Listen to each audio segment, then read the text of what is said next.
Hello everyone, welcome back to our YouTube channel. और आप देख रहे हैं आयुर रैप। और आज हम देखेंगे चरक संहिता के स्नेह अध्याय का पार्ट 3। तो चलिए अब हम हमारा लेक्चर स्टार्ट करते हैं। होप आपको पिछला वीडियो पसंद आया होगा। तो बिना टाइम वेस्ट किए हम स्टार्ट करते हैं। तो चलिए सबसे पहले हम देखते हैं कि स्नेहपान के पहले क्या हिताहित है।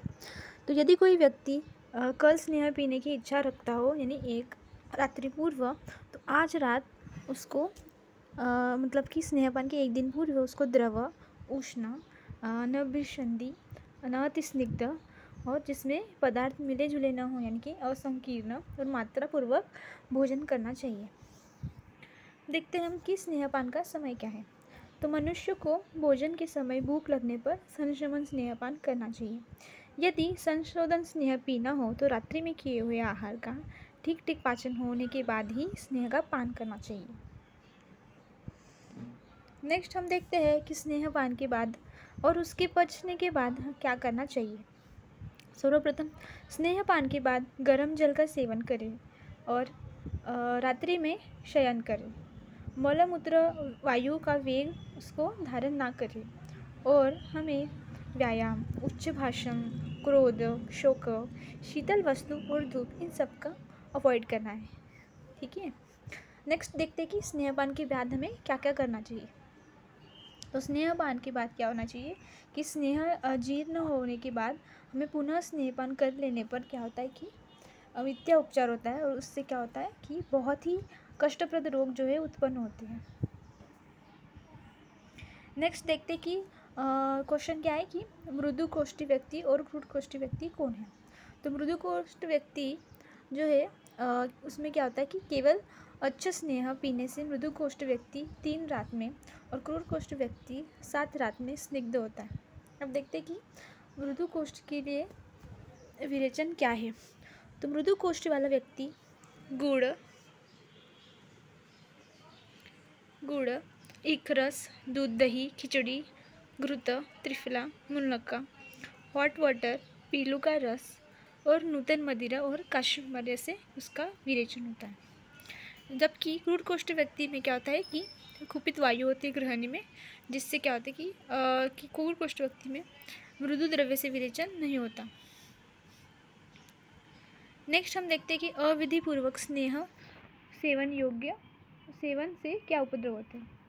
कि इसमें क्या होता है कि जिस व्यक्ति की ग्रहण में पित्त की प्रबलता होती है और अग्नि का जो बल होता है वो अधिक होता है, तो उस व्यक्ति का पिया हुआ स्नेह अग्नि के तेज से शीघ्र ही भस्म हो जाता है। जिससे क्या होता है कि जो ओज है वो अपने स्थान से निकलकर दूसरे जगह जाता है और जिससे क्या होता है कि तीव्र तृष्णा उत्पन्न होती है। और ऐसे में अगर हम उस व्यक्ति को ठंडा पानी ना दे तो उसके शरीर में भयंकर दाह उत्पन्न होता है और यह मृत्युकारक होता है। नेक्स्ट देखते हैं कि स्नेह जीर्ण और तृष्णा की चिकित्सा क्या है। यदि पिए हुए स्नेह के न पचने के कारण यदि प्यास उत्पन्न होती है या तृष्णा उत्पन्न होती है, तो वैद्य को क्या करना चाहिए कि रोगी को वमन कराना चाहिए। फिर पहले स्नेह का वमन कराए, फिर उसको ठंडा जल पिलाकर और रुक्ष भोजन करके उसको पुनः वमन कराए। साम पित्त में अच्छा पित्त का निषेध। तो हम देखते हैं कि साम पित्त विकार में किस प्रकार से करना चाहिए। सबसे प्रथम कि सर्वप्रथम आम सहित पित्त में विशेषकर अच्छा स्नेह यानी कि अकेले घृत का पान नहीं करना चाहिए, क्योंकि वह संपूर्ण शरीर को रंग देता है, जैसे कि कामला व्याधि होता है और जो कि उसमें क्या होता है कि ज्ञान शून्य होकर मृत्युजनक भी ये हो जाता है। नेक्स्ट देखते हैं कि हम स्नेह उपद्रव की गणना। तो उसमें स्नेह में क्या क्या उपद्रव हो सकते हैं, जैसे कि सर्वप्रथम तांद्रा उत्पन्न हो सकता है, अंगों में जकड़ाहट या अंगों में सिकुड़न, ज्वर, पांडु, कुष्ठ, खुजली, ये सब स्किन डिजीजेस, तृष्णा और उदर रोग, जैसे कि उदर रोग और उदरशूल और अर्श, ये सब अविधि पान से उत्पन्न होते हैं। नेक्स्ट क्या है कि उपद्रव की चिकित्सा क्या है। अब देखते हैं कि सर्वप्रथम स्नेहजन्य सभी उपद्रवों में वमन, स्वेदन, विरेचन, समय की प्रतीक्षा, प्रत्येक व्यक्ति के शरीर बल और व्याधि बल को देखकर विरेचन का प्रयोग, तकरारिष्ट, त्रिफला और रुक्ष अन्नपान का प्रयोग करना चाहिए। नेक्स्ट देखते हैं कि हेतु ऑफ स्नेह सेवन उपद्रव, कि उसकी क्या क्या हेतु है। सर्वप्रथम कि अकाल में स्नेह पीने से, जिनको अनुकूलता ना हो उनको स्नेह पिलाने से, जितनी मात्रा चाहिए उससे न्यून अधिक मात्रा में स्नेह देने से, और स्नेहपान के नियमों की उपेक्षा करने से, और बताए हुए समय से अधिक समय तक स्नेह सेवन करने से ये उपद्रव हो जाते हैं। नेक्स्ट देखते कि संशोधन के लिए स्नेहपान के क्या क्या नियम हैं। स्नेह पी लेने के पश्चात 3 दिन ठहर कर विरेचन लेना चाहिए, और 3 दिनों में कौन कौन सा आहार लेना चाहिए। द्रव, उष्ण, मांस रस और भात का सेवन, विरेचन औषध का सेवन करें।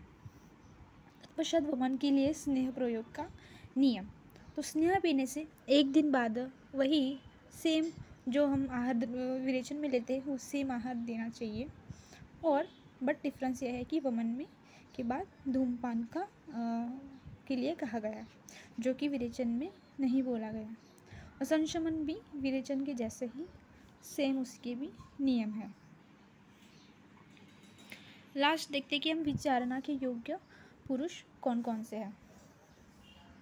स्नेह द्वेष, यानी कि जो व्यक्ति स्नेह से द्वेष करता हो। स्नेह नित्या, जो सदा स्नेह का सेवन करते हो। मृदु कोष्ठाश्च, जिनका कोष्ठ मृदु हो। क्लेश सह, यानी कि जो व्यक्ति क्लेश सहन करने में समर्थ हो। और मद्य नित्या, जो प्रतिदिन मदिरा पीने वाला, उनके लिए विचारणा का प्रयोग करना चाहिए। लास्ट देखते कि विचारण विधि क्या है। विचारण विधि में सर्वप्रथम मांस रस, जैसे कि लाव पक्षी, तीतर, मोर, हंस, गाय, बकरी, मछली इत्यादि। अभी जो द्रव्य, कौन से द्रव्य, ये मांस रस में मिलाने योग्य द्रव्य कौन कौन से हैं। जौ, बेर, कुल्थी, गुड़, चीनी, अनार का रस, दही, मरीच, पिपली और सौंठ।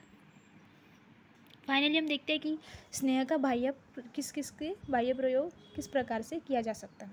सर्वप्रथम अभ्यंग, लेप, उद्वर्तन, मर्दन, पादाघात, परिषेक, संवाहन, गंडूष, कवल, मूर्ध तेल, नेत्रतर्पण, नासातर्पण, कर्णपूरन, मस्तिष्क स्नेहन और स्नेहवगाहन। तो बस यही तक था आज की वीडियो, और मिलते हैं हम हमारे नेक्स्ट वीडियो में। तब तक के लिए bye bye and thank you for watching. अगर आपको हमारे लेक्चर पसंद आए हो तो लाइक, सब्सक्राइब और कमेंट करना ना भूलें, क्योंकि यहीं से शुरू होती है हमारी IU प्रेप की जर्नी। बाय।